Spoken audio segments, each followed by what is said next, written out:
un fanatique religieux. Dieu me parle. À Waco, au Texas. Il se prenait pour l'agneau de Dieu. Ils étaient persuadés qu'il était le Messie. Qui mènera ses disciples jusqu'à l'Apocalypse. C'est la volonté divine. Il était apparemment persuadé d'être Jésus-Christ. Dans mon oreillette, j'avais un agent qui se battait pour survivre. Et moi, j'étais au téléphone avec un homme qui se prenait pour Dieu. David Koresh was dangerous, irrational, and probably insane. David, you have had your 15 minutes of thinking. You are under arrest. This standoff is over. Ça s'est fini en véritable désastre. Le siège de Waco.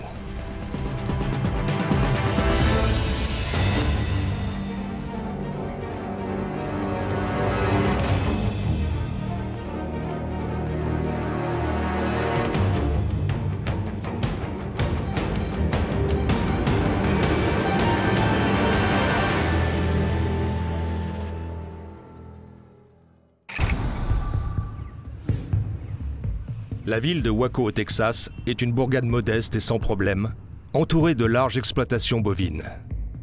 Située à mi-chemin entre Dallas et Austin, personne n'aurait pu imaginer qu'elle serait le théâtre d'un Armageddon moderne. Yes, sir. This is a FBI command post. We have a fire at the compound at Mount Carmel. Pretty good fire. The entire compound is going up right now.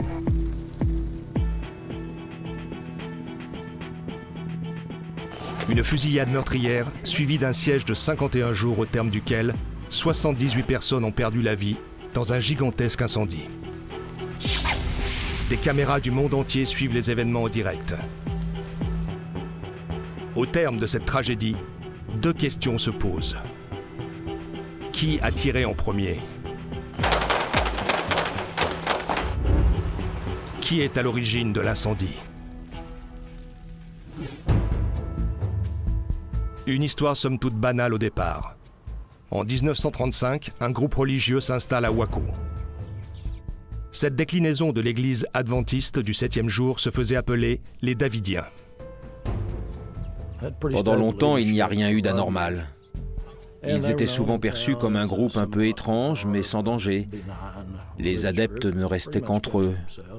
Les Davidiens achètent une propriété à 16 km du centre-ville. Ils y font construire une grande résidence qu'ils appellent Mont Carmel, d'après la montagne sacrée située en Israël. Mais au début des années 80, les Davidiens accueillent un nouveau membre qui va tout faire basculer. De son vrai nom, Vernon Wayne Howell. Cet homme au charisme dévastateur réussit à convaincre les Davidiens de sa future résurrection sous la forme de Jésus-Christ. Tous commencent à lui vouer un culte et il prend le nom de David Koresh. En hébreu, Koresh signifie Cyrus, en référence à Cyrus le Grand, roi perse légendaire qui conquit jadis Babylone. Il s'est mis à exposer bon nombre de ses idées. À cet instant, je pense sincèrement que 99% des dirigeants de Mont Carmel croyaient réellement en cet homme. Ils le voyaient comme le nouveau Messie. Clive Doyle est l'un des survivants de la secte. Il reste encore aujourd'hui un fervent partisan de David Koresh. David échangeait constamment avec Dieu. Dieu m'a dit de faire ci ou ça, et nous, on acceptait. Mais pour les habitants de la région, les Davidiens ressemblent de plus en plus à une secte. L'élément le plus important au sein d'une secte, c'est avant tout son leader. Or, tous ces leaders partagent un même trait de caractère. Ils sont charismatiques. Dieu a dissimulé certaines choses dans les Écritures et celles-ci doivent être révélées et expiées avant l'Apocalypse. Koresh prêchait une philosophie apocalyptique à ses fidèles. Elle reposait avant tout sur un système de croyances qui tournait autour d'une bataille contre les légions du mal. Au sein de cette bataille, le leader était décrit comme le Messie ressuscité. Son rôle est d'interpréter les 7 sceaux qui sont mentionnés dans le livre de la Révélation. Dans ce dernier livre du Nouveau Testament, les 7 sceaux représentent l'Apocalypse, l'équivalent biblique de la fin des temps. Dans les Écritures, seul l'agneau de Dieu peut ouvrir les sceaux, et Koresh revendique ce pouvoir. En janvier 1992, d'étranges rumeurs font surface concernant ce prophète autoproclamé. Le Waco Tribune Herald, journal local, commence alors un travail d'investigation sur David Koresh et sur son emprise sur les Davidiens. Il possédait ce qu'il appelait sa révélation de la nouvelle lumière, ce qui signifiait qu'en tant que Messie ressuscité, il avait la capacité de créer un nouveau peuple digne d'hériter du royaume de Dieu. Mais pour cela, il fallait que toutes les femmes du groupe lui appartiennent. Dans le cadre de sa prophétie, tous les couples mariés doivent donc se séparer. Tous les hommes du groupe devaient choisir le célibat. Et pour ceux qui étaient déjà mariés, ils devaient renoncer à avoir des relations sexuelles.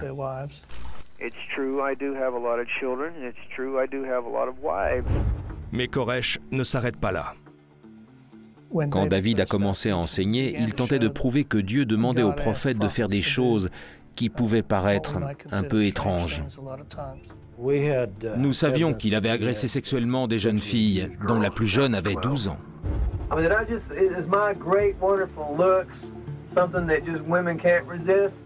Nous avions aussi découvert que cela durait depuis 2 ans. Or, les autorités n'avaient rien fait pour le stopper ou éviter ses agissements. Seulement voilà, un agent du bureau régional de l'ATF mène bel et bien une enquête, mais en secret, bien que celle-ci ne concerne pas les rumeurs de violences sexuelles. Son nom, Davy Aguilera. C'est la première fois qu'il revient sur cette tragédie à la télévision. C'est très difficile pour moi d'en parler, vous savez. Ça fait très longtemps que je garde ça enfoui. J'essaie de passer à autre chose, mais c'est impossible. Durant l'été 1992, l'agent Aguilera reçoit un appel d'un transporteur UPS. Cet homme le prévient qu'un colis devant être livré à la résidence des Davidiens vient d'être ouvert par accident et renferme des chapelets de grenades. Une découverte qui va lancer une enquête de 7 mois visant à déterminer si les Davidiens ont oui ou non des armes interdites en leur possession. Il avait réussi à récupérer des centaines d'armes différentes. Des fusils, des pistolets, des fusils de chasse, des grenades, des lance-grenades. Il y avait près de 2 millions de cartouches et de munitions. En majorité, c'était des AR-15, une arme semi-automatique qu'il voulait transformer en fusil automatique. Or, il est interdit par la loi de posséder un fusil purement automatique. It's not against law to buy a firearm. It's not against law to buy anything that they sell at a gun show. Les Davidiens ne se rendaient pas compte que leur résidence se transformait en camp retranché. Les armes devenaient partie intégrante de leur vie. Ils avaient même commencé à suivre un entraînement paramilitaire. Ça devenait très préoccupant. À partir de là, j'ai tout fait pour rassembler suffisamment d'éléments pour l'obtention d'un mandat.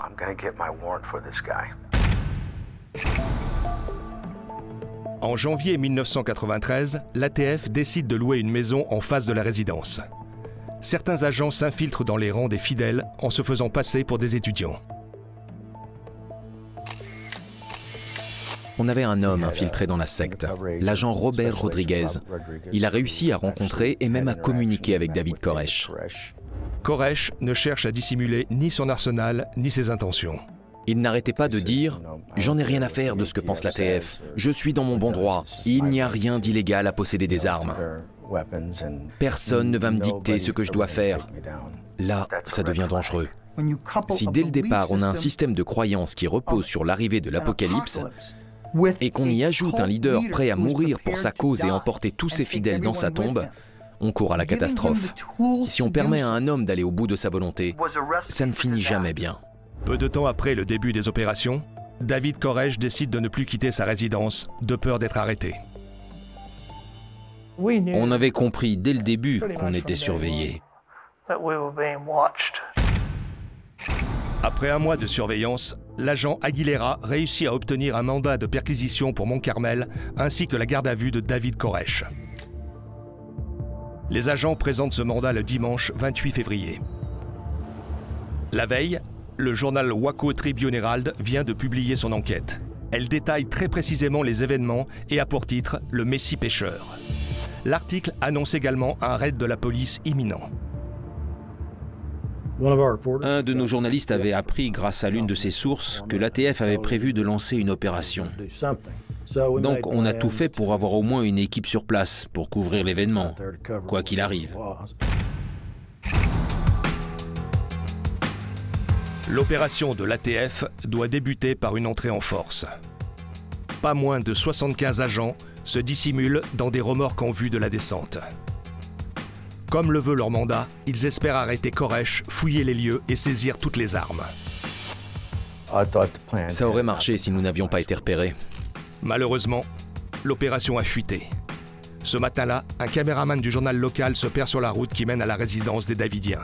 Plus loin, il croise un postier et lui demande son chemin et lui dévoile que la police prépare un assaut. Manque de chance, le postier est davidien. Robert Rodriguez, infiltré au sein de la secte, se trouve dans la résidence au moment où David Koresh est prévenu. Robert a tout de suite dit « Je dois partir ». David lui a dit de rester, mais il a refusé. Il m'a expliqué par la suite qu'au moment où il a passé la porte, il ne s'attendait plus qu'à une chose, que quelqu'un lui tire une balle dans le dos. L'agent Rodriguez informe immédiatement ses supérieurs. Ils nous observent, ils savent qu'on arrive. Il faut tout arrêter. Mais le dispositif est déjà enclenché. Et dans quelques heures, la ville de Waco et le nom de David Koresh vont résonner dans tous les États-Unis. I knew that they were coming. You know, I knew they were coming before they knew they were coming.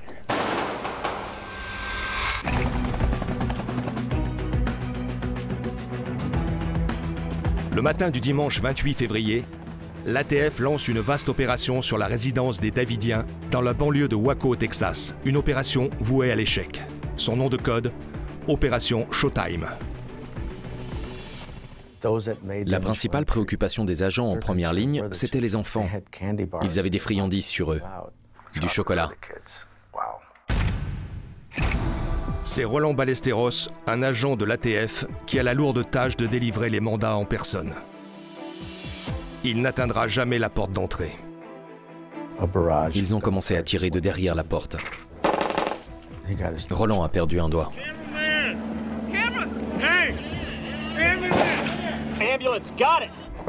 Comment ces gens pouvaient se mettre à nous tirer dessus?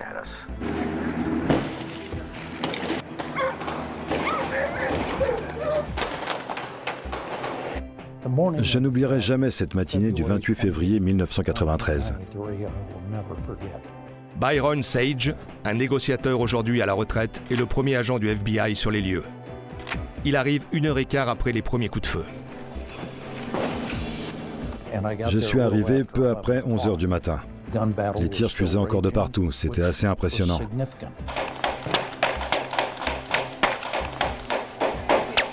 Dans ce genre d'opération, un échange de coups de feu ne dure en moyenne que 2 secondes.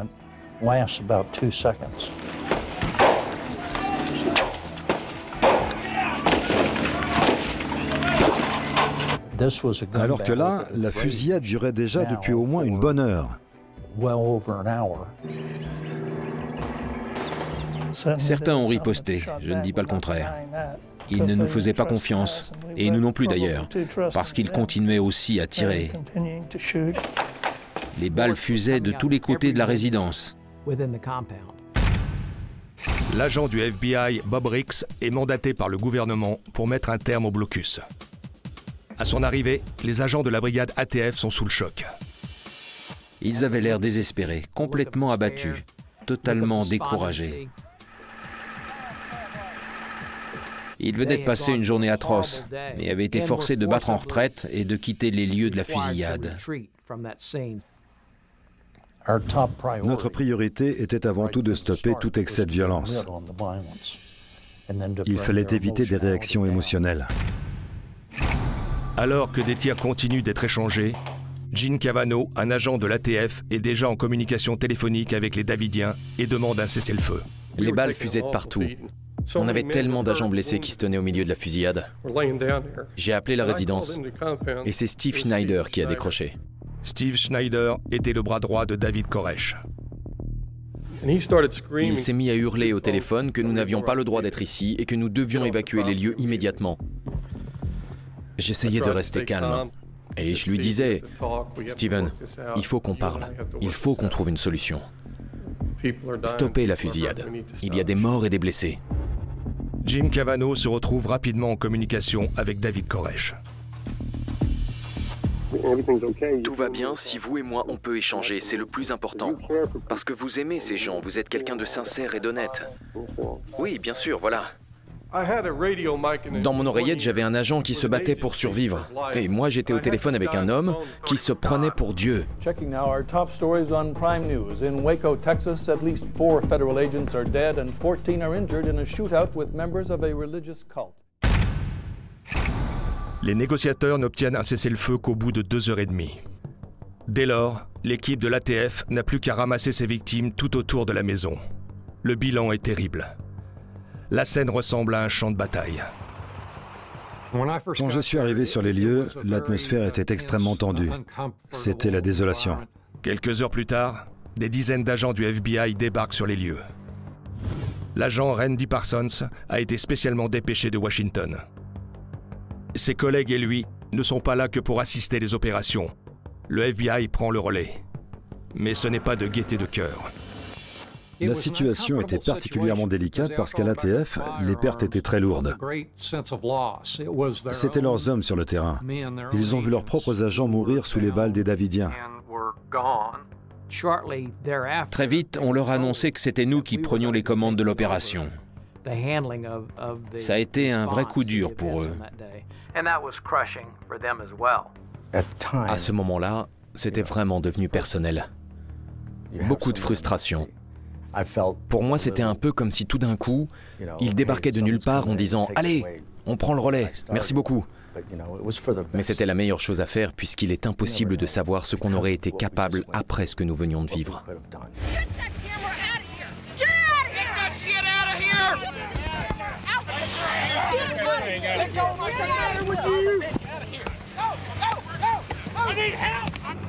La nouvelle se répand comme une traînée de poudre.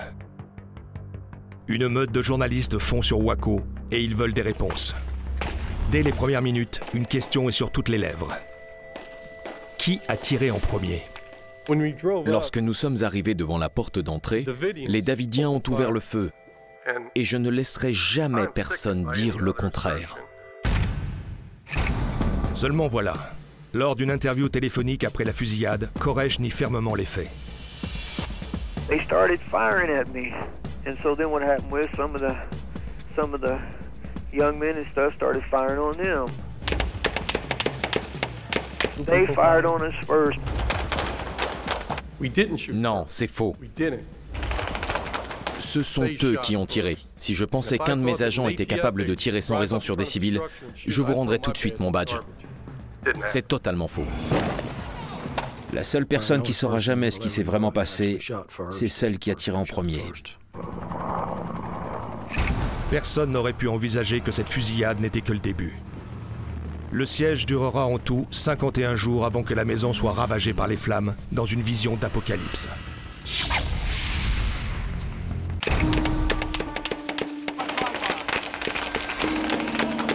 À l'heure du bilan, l'atmosphère est pesante.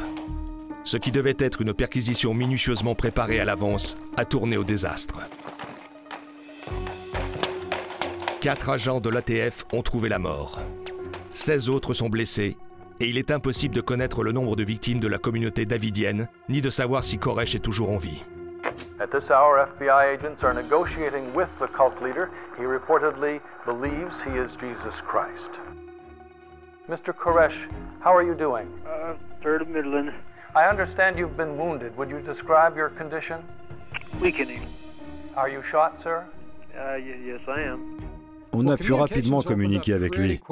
Il adorait s'écouter parler. How's God going to talk to me in the latter days? So there'll be no excuses.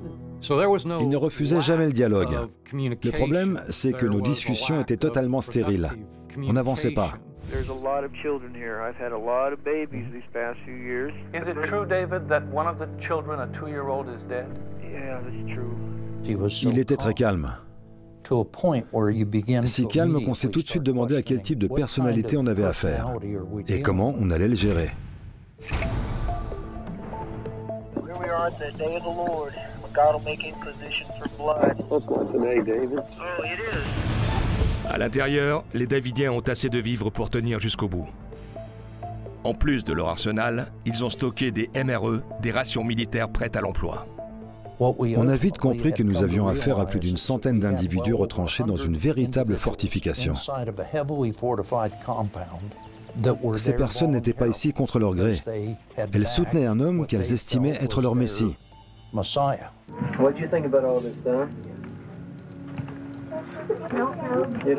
La priorité numéro 1 du FBI est évidemment de faire sortir les enfants indemnes. Des enfants que Koresh n'hésite pas à utiliser comme moyen de pression, mais surtout d'attention.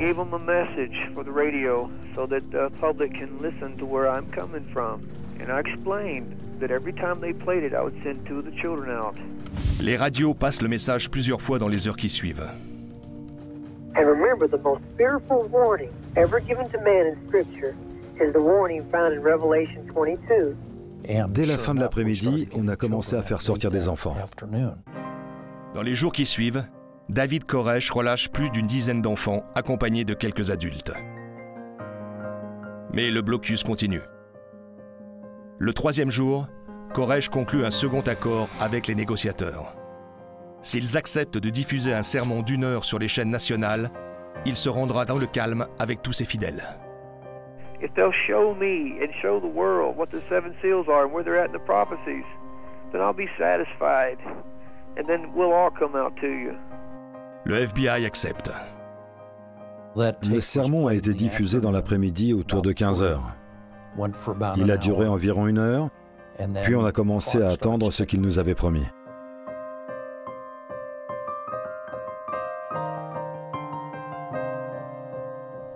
On attendait, on avait prévu des bus pour accueillir tout le monde.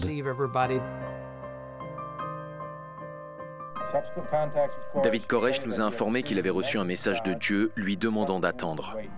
Les autorités comprennent à cet instant que c'est bien lui qui dirige les opérations.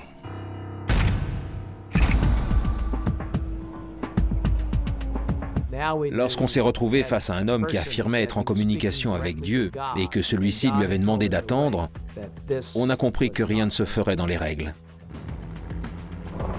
C'est à cet instant précis qu'on a commencé à voir apparaître au grand jour ses talents de manipulateur, tout son côté retors. Toute cette belle honnêteté qu'il nous avait affichée n'était en fait qu'une façade, des promesses en l'air.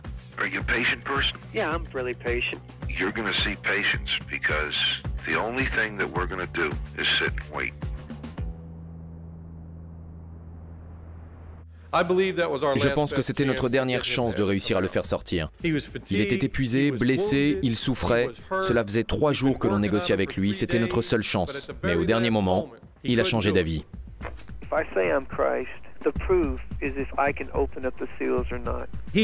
On le vénérait, il avait toutes les femmes qu'il voulait. Il ne pouvait pas se résoudre à abandonner tout ça pour la prison. Il s'est moqué de nous, il s'est joué de nous.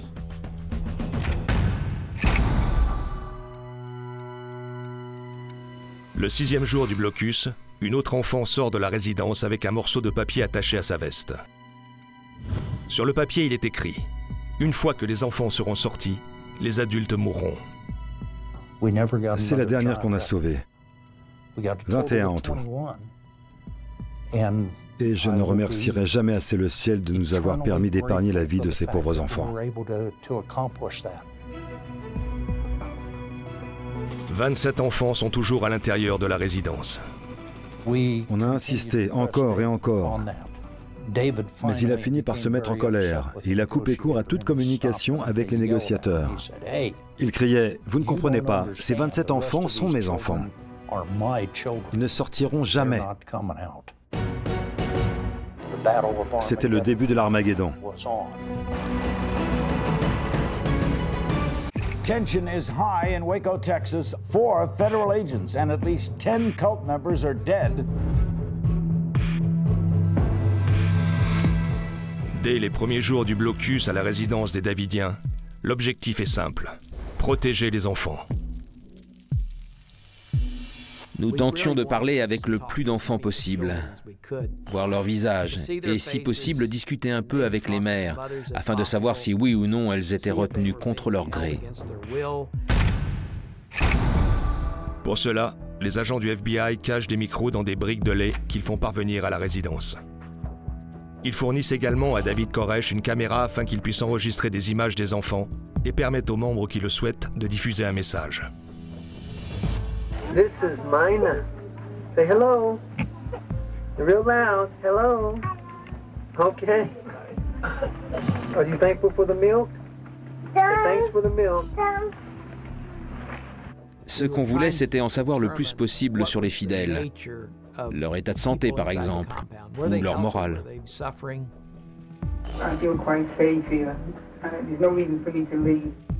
On a très vite compris que ces personnes provenaient de toutes les couches de la société. Certains d'entre eux avaient même fait de hautes études.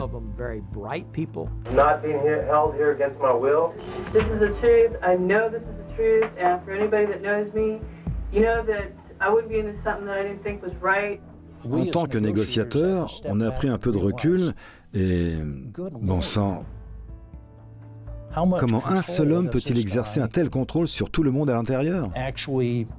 On s'en était pas rendu compte au début. Koresh va même jusqu'à exhiber ses blessures.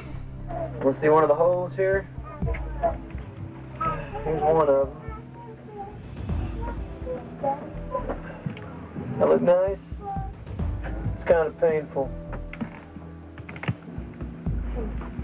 Oh, it ain't nothing, tough guy like me.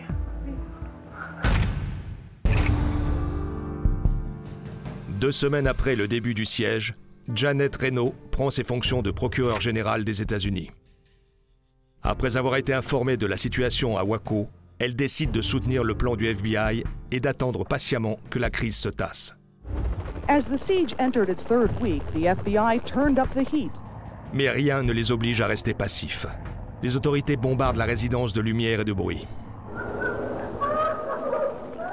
Ils coupent également électricité et communications téléphoniques, parfois pendant plusieurs heures. Cette étape, elle aussi, va être décisive.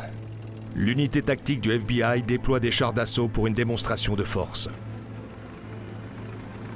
Et là, je me suis dit, mais c'est fou, on dirait vraiment un champ de bataille.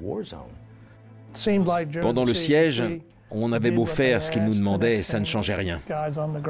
Leurs hommes continuaient de détruire tous nos véhicules, de déraciner les arbres. On suivait leurs ordres à la lettre et pourtant, ils continuaient de nous malmener, encore et encore. Alors que la tension continue de monter, la presse du monde entier suit les événements minute par minute. L'affaire attire aussi bien les partisans des armes à feu qu'une foule de curieux. Parmi les manifestants, un ancien militaire déchu du nom de Timothy McVeigh. 2 ans plus tard, il posera une bombe dans un bâtiment fédéral d'Oklahoma City. Il expliquera qu'il a organisé cet attentat en réponse aux agissements du gouvernement à Waco. Après 16 jours de siège, David Koresh accepte que 2 de ses fidèles rencontrent les négociateurs présents sur place en face à face. Il avait choisi d'envoyer Steve Schneider, son bras droit, accompagné d'un homme appelé Wayne Martin. Ce dernier était leur avocat. Il avait étudié à Harvard. Ils sont tous les 2 sortis de la résidence pour échanger avec nos délégués. Les pourparlers se sont déroulés de façon très tendue. Nous avions presque l'impression de porter une cible dans le dos, que les Davidiens avaient en ligne de mire. Et je reste toujours persuadé que Steve Schneider et Wayne Martin pouvaient sentir le regard de notre unité tactique qui nous couvrait tous. L'échange est favorable. Les négociateurs organisent une seconde entrevue 2 jours plus tard. Ils acceptent de fournir à David Koresh les garanties écrites qu'il exigeait. Mais Steve Schneider annule cette entrevue au dernier moment. Il nous a informé que David trouvait cela inutile de se rencontrer à nouveau. Je lui ai dit, attendez un peu, c'est vous qui choisissez de ne pas sortir ou David choisit pour vous? Il a répété que David trouvait cela inutile. D'après l'agent Sage, c'est au cours de la conversation téléphonique agitée qui va suivre qu'un aspect fondamental de la personnalité de David se révèle. Au début, il ne fait que parler de mon salut. Mais je lui réponds, David, je vous remercie, mais en tant que chrétien, je crois en mon salut. Et vous, mon cher, vous n'êtes aucunement en position de me juger. Tout était calculé. puisque quand on y pense, j'avais face à moi un homme déséquilibré qui se prenait pour Jésus. Dans son esprit, il n'y avait pas mieux placé que lui pour juger mon comportement de chrétien. Mais sa réaction m'a fait me rendre compte d'un élément crucial. Pour moi, cet homme n'était pas déséquilibré, tout comme il n'était pas Jésus-Christ ressuscité. Pour moi, il s'agissait d'un escroc qui avait choisi d'évoluer dans un environnement religieux.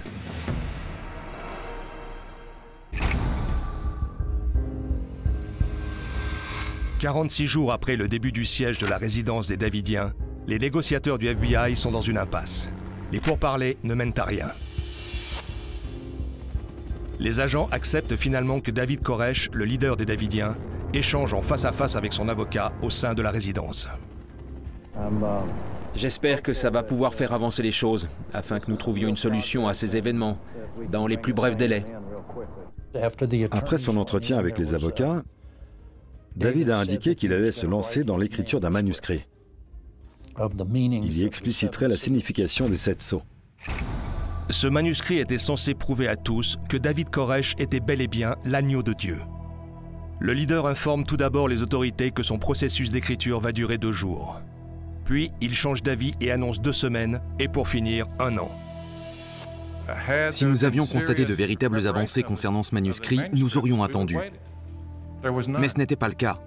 Au bout du 49e jour de siège, le procureur général Janet Reno affirme soutenir la manœuvre tactique proposée par le FBI. Le lancement de bombes lacrymogènes sur la résidence. Je soutiens cette action et j'en assume toute la responsabilité. J'ai conseillé le président, mais les détails ont été revus par lui seul. Cette étape est à nouveau décisive. Janet Reno choisit de laisser le FBI libre de choisir la date de l'assaut. Pendant 27 jours, personne n'a été relâché. La rhétorique de David Koresh devenait chaque jour plus violente.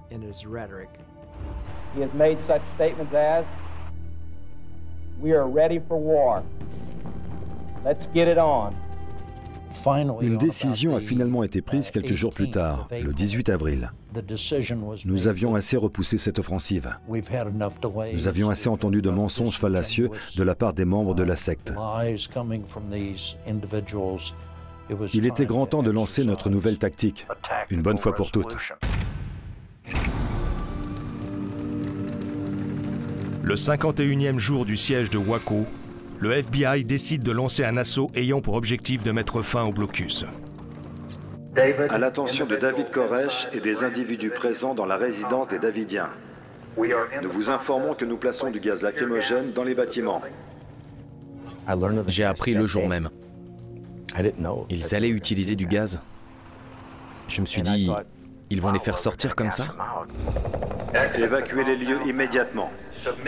David, rendez-vous aux forces de l'ordre. Vous êtes en état d'arrestation. C'est terminé.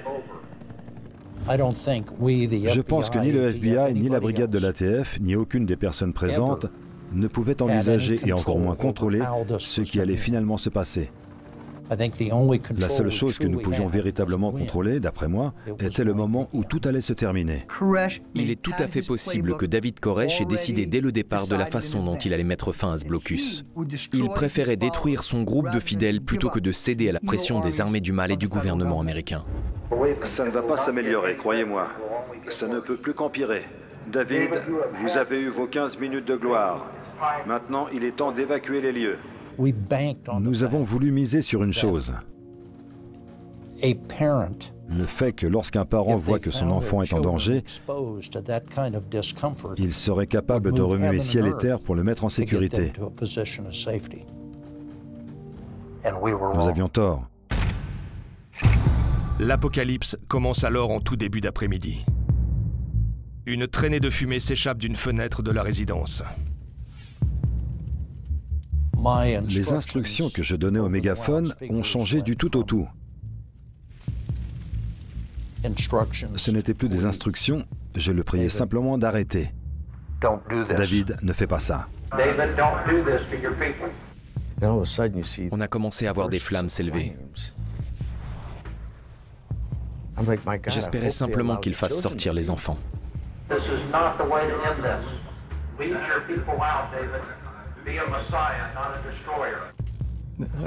Je n'oublierai jamais la première chose à laquelle j'ai pensé quand j'ai commencé à voir ces flammes s'élever des bâtiments.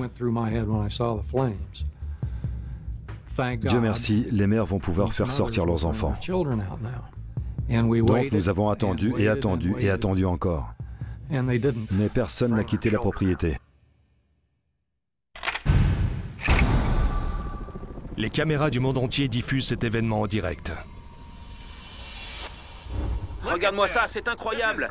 Ils ont balancé du gaz lacrymogène et ça a dû prendre feu. L'exagération des producteurs est modérée par le caractère tellement réaliste de la situation. Tout est allé très vite, beaucoup trop vite. Les bâtiments de la résidence étaient de mauvaise qualité et faits principalement de contreplaqué. Les flammes ont tout ravagé. Nous avons continué d'essayer de le convaincre, et ce jusqu'à la fin. Nous sommes allés jusqu'au bout. Nous avons continué d'insister encore et encore, jusqu'à ce que j'éteigne mon mégaphone ce jour-là, à 12h35.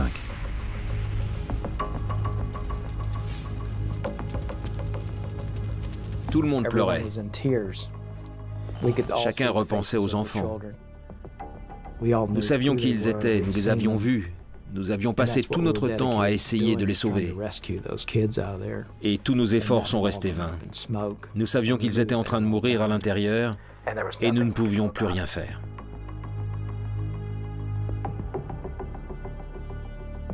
Pour les téléspectateurs qui nous rejoignent à l'instant sur CNN, nous sommes au 51e jour du siège de Waco. Le blocus entre le FBI et les membres de la secte des Davidiens semble prendre fin dans un rideau de flammes.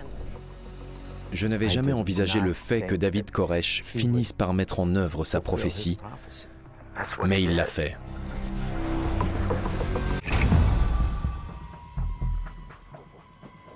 Le 19 avril 1993, le siège de Waco prend fin de façon apocalyptique. This hour we have no words still specifically on the fate of David Koresh and specific followers. Comment ont-ils pu faire subir cela à des enfants?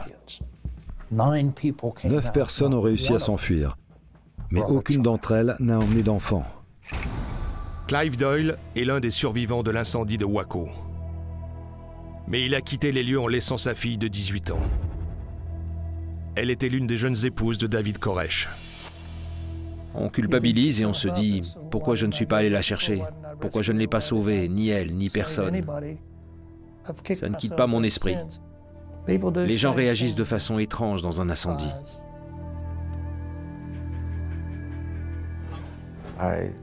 Je n'étais pas seulement choqué, j'étais surtout horrifié de savoir que des femmes et des enfants étaient morts dans cet incendie. C'est là que j'ai commencé à me poser des questions. Comment est-ce arrivé? Qui est à l'origine de l'incendie? L'opinion publique était quasiment persuadée que le FBI était à l'origine de la fusillade et avait tiré sur ces civils, et que les agents avaient également démarré l'incendie. Je ne dis pas que le FBI a fait un travail parfait, ni même que l'ATF a fait un travail parfait. Mais nous n'avons ni démarré d'incendie criminel, ni assassiné de civils. Les photographies infrarouges prises par des hélicoptères survolant la zone montrent que les bâtiments ont pris feu à 3 endroits différents. Toutes nos informations prouvent que les feux ont été allumés à l'intérieur de la résidence, vraisemblablement par des membres de la secte de David Koresh. 9 adultes du groupe des Davidiens ont réussi à s'échapper ce jour-là. Et sur ces 9 personnes, 7 possédaient des traces de combustible sur leurs vêtements. Je ne sais absolument pas si quelqu'un a délibérément mis feu à ces bâtiments, mais finalement, même si effectivement ça avait été le cas, qui en est responsable? Est-ce de notre faute parce que nous étions prêts à mourir? Ou est-ce la faute du FBI d'avoir nargué David? Dans les décombres de la résidence des Davidiens, les enquêteurs réussissent à identifier plus de 78 corps, dont celui de David Koresh. D'après nos experts, Steve Schneider, le bras droit de David Koresh, lui aurait tiré une balle dans la tête en utilisant une de leurs armes. Il se serait ensuite suicidé avec ce même pistolet. La plupart des enfants présents ont également été exécutés. Certains se sont fait tirer dessus, d'autres ont été battus à mort, d'autres ont été poignardés. Il était inenvisageable pour David Koresh de quitter sa résidence en se pliant à nos instructions. Tout cela était voué à l'échec dès le départ. À l'origine, cette résidence était connue sous le nom de Ranch Apocalypse. Comme si, avec ce patronyme, elle était destinée à être balayée par les flammes.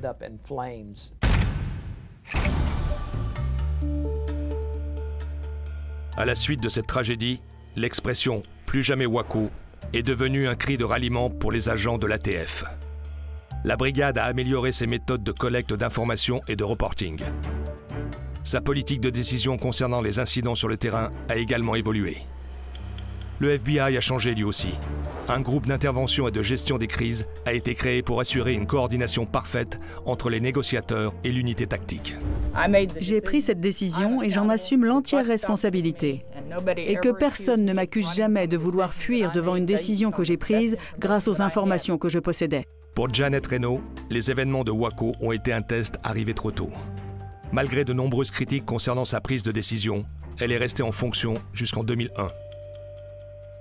Le journal Waco Tribune-Herald fut l'un des finalistes du prix Pulitzer de 1993 dans la catégorie journalisme d'investigation.